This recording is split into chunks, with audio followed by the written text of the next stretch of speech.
चलिए आज हम लोग आपसे बात करने वाले हैं relation between radius of curvature and focal length. चलिए आज का हेडिंग लिख लेते हैं, कॉपी पेन निकाल लीजिए। Relation between radius of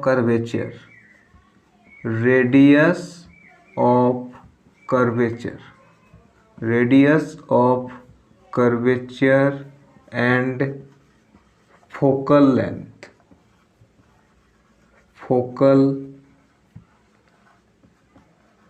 length. ठीक है, आपने ये सब के बारे में सुन चुके होंगे। Relation between radius of curvature, ये जो वर्ड है रेडियस ऑफ कर्वेचर, इसको हम लोग डिनोट क्या से करते हैं? कैपिटल आर से डिनोट करते हैं। ठीक है, ये चीज़ आप नोट कर लीजिए। और एक चीज़ है फोकल लेंथ को हम लोग करते हैं स्मॉल एफ से। ठीक है, स्मॉल एफ से डिनोट करते हैं हम लोग फोकल लेंथ को, और रेडियस ऑफ कर्वेचर को हम लोग करते हैं कैपिटल आर से। ठीक है, ये चीज़ के बारे में हम लोग बात कर चुके हैं। चलिए थोड़ा थोड़ा हम लोग इसके बारे में जान लेते हैं। इससे पिछले वीडियो में हम इसके बारे में बात कर चुके हैं, रेडियस ऑफ कर्वेचर क्या होता है, और फोकल लेंथ के बारे में एक वीडियो में बात कर चुके हैं। और रेडियस ऑफ कर्वेचर जो स्फेरिकल मिरर वाला वीडियो है, वो वीडियो का आप जाकर देख लीजिए। वो वीडियो को हम डिस्क्रिप्शन में डाल देंगे, आप जाकर उसको देख लीजिएगा तो आपको हर चीज़ इसके बारे में पूरा क्लियर हो जाएगा। रेडियस ऑफ कर्वेचर क्या होता है, सेंटर ऑफ कर्वेचर क्या होता है, हर चीज़। ठीक है, तो चलिए बात कर लेते हैं। तो रेडियस ऑफ कर्वेचर क्या होता है कि आप जानते हैं स्फेरिकल मिरर, ये कौन सा स्फेरिकल मिरर है? ये है कनकेव मिरर। ठीक है, ये कनकेव मिरर आपको पता है कि ये एक स्फीयर से बना हुआ है, स्फीयर का पार्ट है कनकेव मिरर। कोई भी स्फेरिकल मिरर वो स्फीयर का पार्ट है। तो स्फीयर का जो सेंटर है वो होता है सेंटर ऑफ कर्वेचर। ठीक है, ये चीज़ हम लोग बात कर चुके हैं। और इसका जो रेडियस है वही होता है रेडियस ऑफ कर्वेचर। ठीक है, यही चीज़ है जो स्फीयर से जो स्फेरिकल मिरर बना है उसका जो रेडियस है वही रेडियस होता है वो स्फेरिकल मिरर का। ठीक है, तो वही होता है रेडियस ऑफ कर्वेचर। ठीक है, तो इतना चीज़ आपको पता चल गया। ये भी आप बोल सकते हैं ये सेंटर ऑफ कर्वेचर है, और ये जो है ये मान लीजिए प्रिंसिपल एक्सिस है। ठीक है, ये पोल है, यहाँ पर पोल होता है। ठीक है, तो आप ये भी बोल सकते हैं द डिस्टेंस बिटवीन लिख लीजिए, the distance between centre of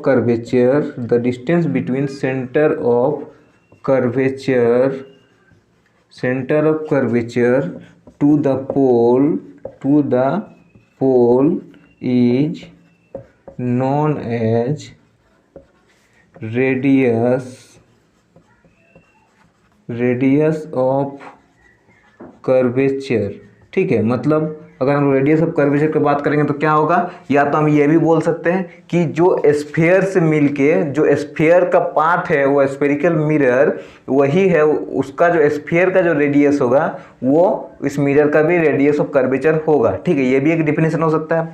या फिर आप ये भी बोल सकते हैं distance between centre of curvature को हम डिनोट कैसे करते हैं? इसको हम लोग सी से डिनोट करते हैं। ठीक है, the distance between centre of curvature to the pole को हम लोग पी से डिनोट करते हैं। ठीक है, pole is known as radius of curvature. ठीक है, इसको हम लोग आर से डिनोट करते हैं। ठीक है ना, रेडियस ऑफ कर्वेचर समझ में आ गया।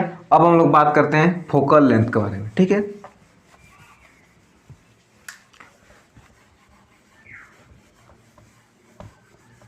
हम लोग इससे पिछले वीडियो में बात कर चुके हैं फोकल लेंथ हमें कैसे पता चलेगा। ठीक है, उसको पता करने के लिए आप एक ले लीजिए, कोई भी स्फेरिकल मिरर ले लीजिए। ठीक है, जैसे मान लीजिए हम कनकेव मिरर ही ले लेते हैं। कनकेव मिरर में ये है उसका प्रिंसिपल एक्सिस, यहाँ पर उसका पोल है। ठीक है, यहाँ पर उसका पोल है, यहाँ पर उसका सेंटर ऑफ कर्वेचर है। अब आप क्या कीजिए कि यहाँ से एक पैरेलल, मतलब इसके पैरेलल होना चाहिए, ये एक आप रे गुजारिए। ठीक है, एक रे गुजार दिए, आप इधर से भी उसके पैरेलल एक रे गुजार दीजिए। ठीक है, इंसिडेंट कीजिए एक रे को। अब ये क्या करेगा, जब आप इसके जब पैरेलल हो जाएगा, जब प्रिंसिपल एक्सिस के पैरेलल हो जाएगा आपका रे, तो क्या होगा, ये जब यहाँ से रिफ्लेक्ट होगा तो एक पॉइंट पे आके कटेगा। अब ये भी इसके प्रिंसिपल एक्सिस के पैरेलल है, तो ये भी यहाँ पर जाके एक पॉइंट पे कट जाएगा। जो पॉइंट पे कटा वो होगा आपका फोकस, जो पॉइंट पे आपका कटा वो होगा आपका फोकस, और फोकस से लेके पोल तक जो डिस्टेंस होगा उसको हम लोग बोलेंगे फोकल लेंथ जिसको हम लोग स्मॉल एफ से डिनोट करेंगे। ठीक है, ये चीज आपको पता चल गया। मतलब जो फोकस से जो पोल तक जो डिस्टेंस होगा उसको हम लोग बोलेंगे फोकल लेंथ। तो अब लिख लीजिए फोकल लेंथ का definition, the distance between focus and pole is known as focal length.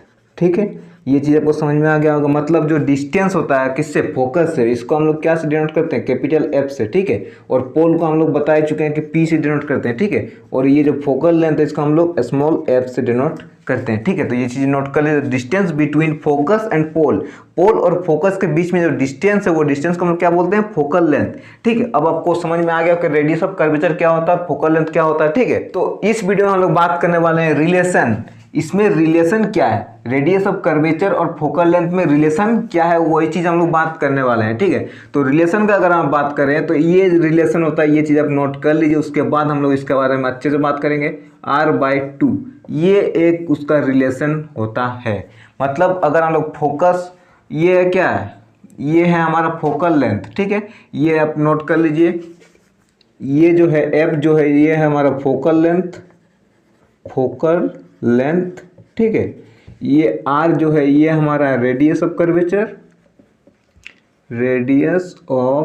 Curvature. तो इसको आप नोट कर लीजिए। हम लोग इस वीडियो में इसी के बारे में बात करेंगे, इसी का डेरिवेशन करेंगे कि हम लोग कैसे निकालते हैं जो f इक्वल टू r/2 है, या फिर focal length equal to radius of curvature by 2 है। तो उसी को हम लोग इसमें डेरिवेशन करेंगे इस वीडियो में। ठीक है, तो अगर आप डेरिवेशन जानते हैं तो आप स्किप कर करके देखिए। अगर आप उसको नहीं जानते हैं, डिटेल में जानना चाहते हैं, तो आप वीडियो को पूरा अच्छे से देखिए। ठीक है, तो इसमें हम लोग सबसे पहले क्या करेंगे, हम लोग यहाँ पर एक कनकेव मिरर बना देंगे। ठीक है, कनकेव मिरर कौन सा होता है, जिसमें रिफ्लेक्टिंग सरफेस में केव होता है, वो होता है कनकेव मिरर। ठीक है, तो ये हमारा कनकेव मिरर बन गया। और यहाँ से क्या होता है भाई साहब, ये होता है आपका प्रिंसिपल एक्सिस होता है, यहाँ पर पोल होता है। ठीक है, ये हो गया आपका पोल, यहाँ पर होता है सेंटर ऑफ कर्वेचर। ठीक है, इतना चीज़ आपको पता होगा, क्योंकि हम इससे पहले ही बहुत इसके बारे में बता चुके हैं। ठीक है, तो हम लोग इसमें क्या करेंगे, इसमें भी हम लोग सेम एक पैरेलल रे यहाँ से गुजारेंगे। ये पैरेलल देखने में नहीं लग रहा, लेकिन ये पैरेलल रे होता है। ठीक है, इसको इंसिडेंट कराएंगे पैरेलल रे। तो ये क्या होगा, हम इससे पहले वीडियो में बता चुके हैं क्या होगा, ये कटेगा कहाँ से, एक पॉइंट से कटेगा, जिसको हम लोग क्या बोलेंगे, फोकस बोलेंगे। ठीक है, ये हो गया आपका फोकस। और फोकस से पोल तक का डिस्टेंस को हम लोग फोकल लेंथ बोलते हैं। ठीक है, और जो सेंटर ऑफ कर्वेचर है, सेंटर ऑफ कर्वेचर से पोल तक का डिस्टेंस को हम लोग रेडियस ऑफ कर्वेचर बोलते हैं। हम लोग को बस यही देखना है कि radius of curvature means centre से पोल तक का distance, focal length means focus से पोल तक का डिस्टेंस। मतलब हम लोग को जितना भी चीज़ देखना है ये प्रिंसिपल एक्सिस में देखना है, क्योंकि फोकस भी प्रिंसिपल एक्सिस में है और सेंटर ऑफ कर्वेचर भी। मतलब हम लोग को डिस्टेंस के बारे में जानना है। ठीक है, तो हम लोग क्या करेंगे, यहाँ से एक नॉर्मल ड्रॉ कर देंगे। ठीक है, जब ये यहाँ पर रिफ्लेक्ट हुआ, तो इसका जब नॉर्मल ड्रॉ करेंगे तो क्या होगा, ये जाके सेंटर से कटेगा। ठीक है, ये अभी सही हमारा पिक्चर नहीं बन रहा, लेकिन ये सेंटर से कटेगा। मतलब जब भी हम लोग कोई भी पैरेलल रे गुजारेंगे और वो फोकस से कटेगा, तो उसका जब हम नॉर्मल बनाएंगे तो वो कहाँ से कटेगा, सेंटर से कटेगा। इतना चीज़ आपको क्लियर रखना है। ठीक है, अब हम लोग देखेंगे, आपको पता है कि हम लॉ ऑफ रिफ्लेक्शन में बता चुके हैं कि angle I equal to angle R।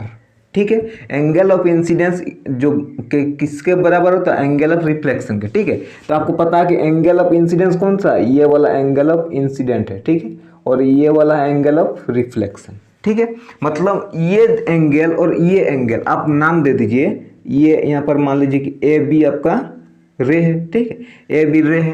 तो अगर हम बात करेंगे ए बी सी, अगर हम बात करेंगे angle A B C equal to angle F B C, ये दोनों इक्वल होगा, क्योंकि एंगल ए बी सी कौन है, एंगल ऑफ इंसिडेंस, और एफ बी सी कौन है, एंगल ऑफ रिफ्लेक्शन। ये दोनों सेम होगा। ठीक है, ये दोनों सेम हो गया।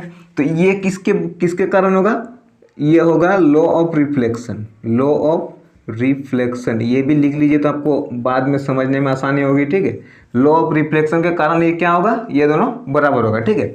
और अगर आप मैथमेटिक्स के टर्म देखें तो ये भी आपका बराबर होगा किसके, आई के बराबर होगा, आई के बराबर होगा। कैसे होगा, आप अगर बात कीजिएगा angle A B C equal to ये वाला ना F C B, angle F C B, ये भी बराबर होगा। कैसे होगा, क्योंकि ये आप alternate angle, interior alternate angle पढ़े होंगे, इंटीरियर अल्टरनेट एंगल। इसमें क्या होता है कि आपका जो इंटीरियर अल्टरनेट एंगल आप मैथमेटिक्स में पढ़े होंगे कि मान लीजिए कि ये एक एंगल है, ठीक है, तो ये जो है ये एंगल और ये एंगल बराबर होता है हमेशा, ठीक है। तो वही चीज़ को हम लोग यहाँ पर दिखा रहे हैं, मतलब आई आर और ये वाला आई, ये तीनों सेम एंगल है, ठीक है।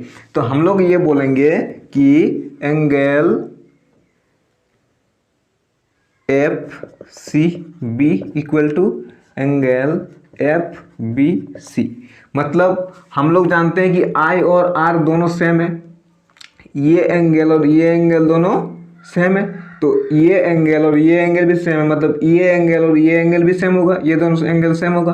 तो वही चीज़ हम लोग यहाँ पर लिखे हैं कि एंगल एफ सी बी मतलब ये वाला एंगल और एफ बी सी मतलब ये वाला एंगल दोनों सेम होगा, ठीक है। ये चीज़ आपको पता होगा। और एक चीज़ आपको पता होगा कि ये दोनों अगर एंगल सेम है मतलब ये दोनों साइड भी सेम होगा। ये आइसोसेलेस का एक रूल है कि ऑपोजिट एंगल का जो ऑपोजिट साइड का जो एंगल है वो दोनों सेम होता है, मतलब ये साइड का ऑपोजिट एंगल ये है और ये साइड का ऑपोजिट एंगल ये है, मतलब ये दोनों एंगल अगर सेम है तो ये दोनों साइड भी सेम होगा, ठीक है। तो उसी के ये पे हम लोग F C equal to F B, F C और एफ बी को हम लोग इक्वल कर देते हैं, ठीक है। अब हमारा क्या हुआ कि ये दोनों साइड भी इक्वल हो गया, ठीक है। अब हम क्या करेंगे, ये अपर्चर होता है, आप ये वर्ड बहुत सुने होंगे, अगर नहीं सुने तो आप जान लीजिए। अपर्चर ये वाला जो है, जो जितना एरिया में रिफ्लेक्टिंग हो सकता है उसको हम लोग बोलेंगे अपर्चर, ठीक है। मतलब यहाँ से अब यहाँ तक जो एरिया जो हमारा रिफ्लेक्शन होगा वो वाला हमारा अपर्चर होगा, ये एरिया हमारा अपर्चर होगा, ठीक है। तो अगर हम लोग अपर्चर को छोटा कर देते हैं, मान लीजिए कि हम लोग यहाँ से यहाँ तक अपर्चर रखें, ये जो एरिया है बस इतना ही अपर्चर है हमारा, ये वाला सबको हम लोग हटा देते हैं, ठीक है। ये वाला जो पार्ट है इसको हम लोग हटा देते हैं, बस यहाँ से यहाँ तक रखे अपर्चर, ठीक है। तो हम लोग जो रे गुजारेंगे वो ये वाला रिफ्लेक्शन वहाँ ना होके कहाँ होगा, यहाँ होगा, यहाँ होगा ये वाला रिफ्लेक्शन मान लीजिए कि यहाँ हो रहा है, क्योंकि हमारा अपर्चर ही इतना छोटा है, हमारा मिरर ही इतना छोटा है, तो रिफ्लेक्शन ये वाला कहाँ होगा, यहाँ होगा। ये वाला यहाँ तो रिफ्लेक्शन नहीं होगा क्योंकि यहाँ मिरर है ही नहीं, मान लीजिए यहाँ इतना ही बड़ा मिरर है, तो ये वाला रिफ्लेक्शन हमारा यहाँ होगा। तो जब ये वाला रिफ्लेक्शन यहाँ होगा तो ये जो है ये वाला लाइन ये क्या होगा, ऐसे टाइप से खिंचाएगा, ऐसे टाइप से, ठीक है, ऐसे टाइप से आएगा ये वाला लाइन, क्योंकि रिफ्लेक्शन तो यही हो रहा। ये जब ऐसे खिंचाएगा तो हम लोग क्या बोलेंगे, अप्रॉक्सीमेटली अगर हम लोग बात करेंगे तो F B equal to F P, approximately, approx, ठीक।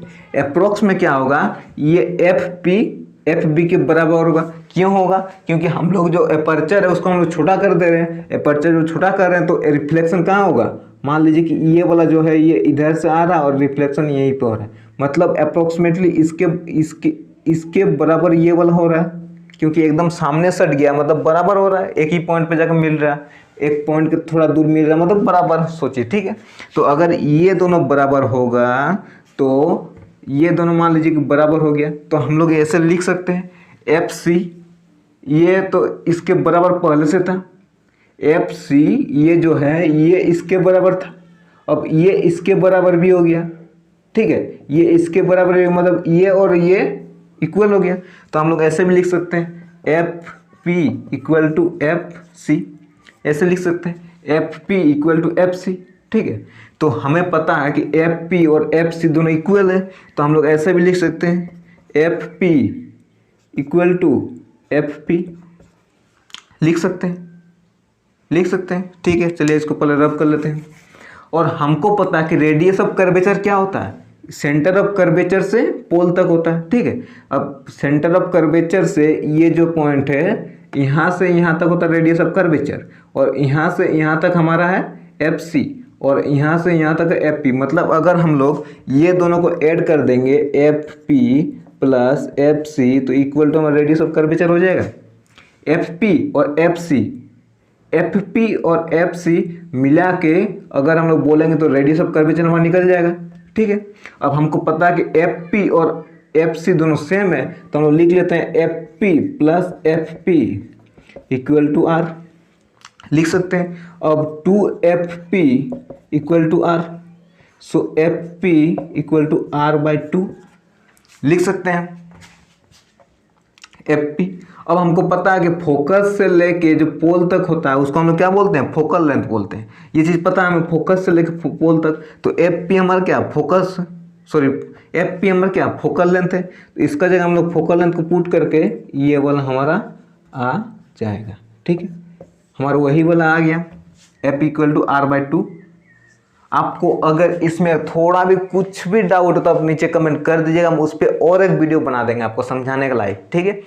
हम बहुत समझाने की कोशिश किए हैं, ठीक है। फिर से एक बार समझा देते हैं।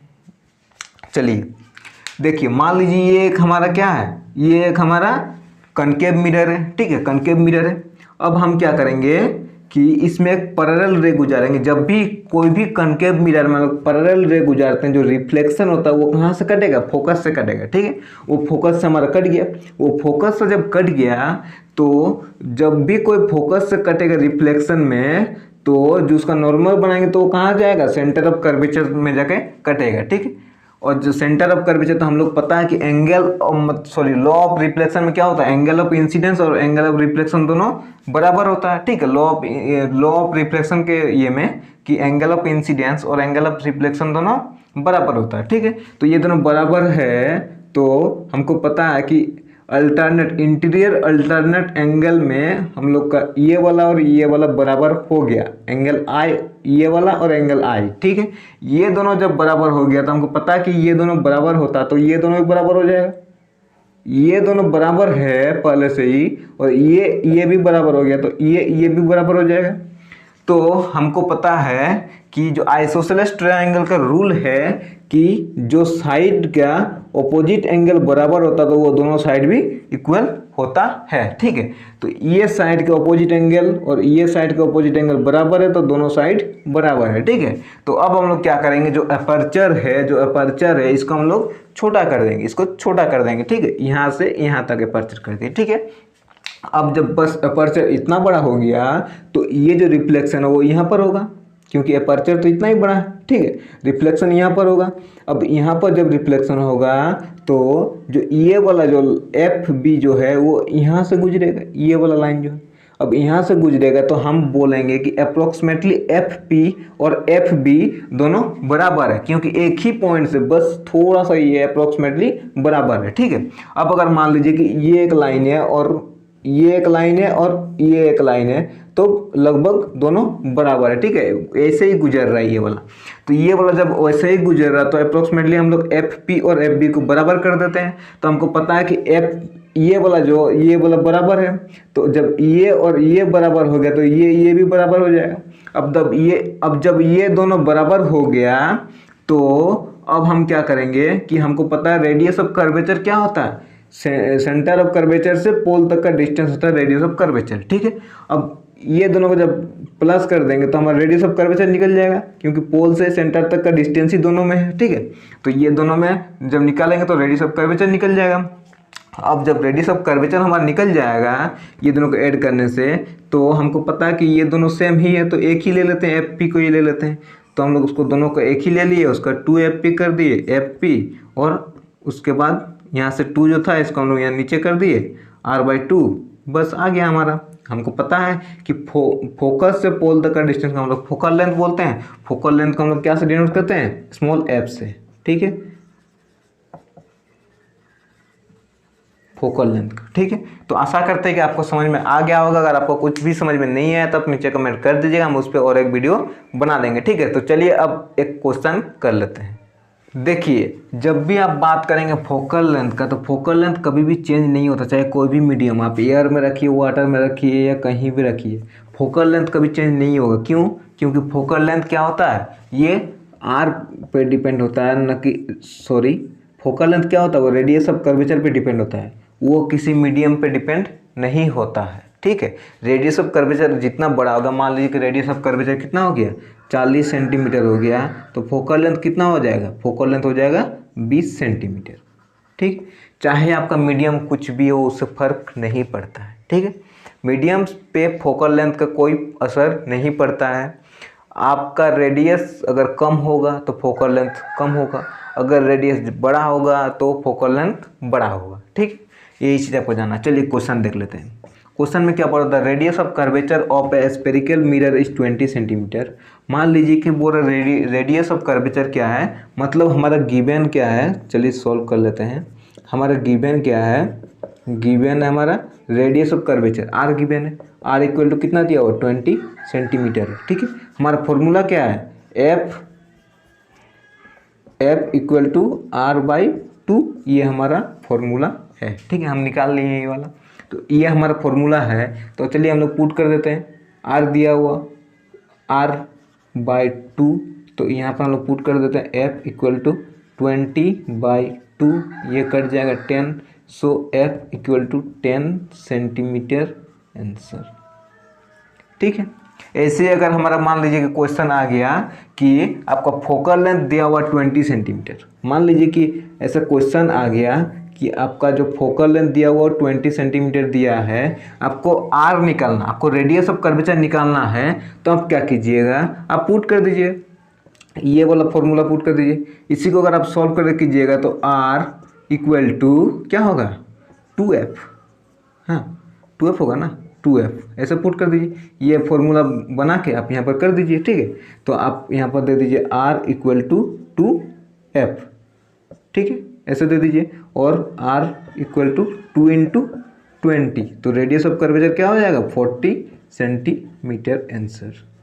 ठीक है, दोनों तरफ से जैसे भी क्वेश्चन आएगा आप बना सकते हैं। ठीक है, तो पहले से क्वेश्चन को आप पहले से खुद से ट्राई कीजिए। ठीक है, और हो सके जितना भी न्यूमेरिकल हो आप खुद से बनाइए। ठीक है, जो ना बने ना आप उसको कमेंट कर दीजिए। ठीक है, हम उसको वीडियो एक बना देंगे। ठीक है, तो आशा करते हैं आपको हमारा वीडियो अच्छा लगा। अगर हमारा वीडियो अच्छा लगा तो वीडियो को लाइक कर दे, शेयर कर दे, चैनल को सब्सक्राइब जरूर कर दीजिएगा। ठीक है, तो चलिए मिलते हैं कुछ अगले वीडियो में। धन्यवाद।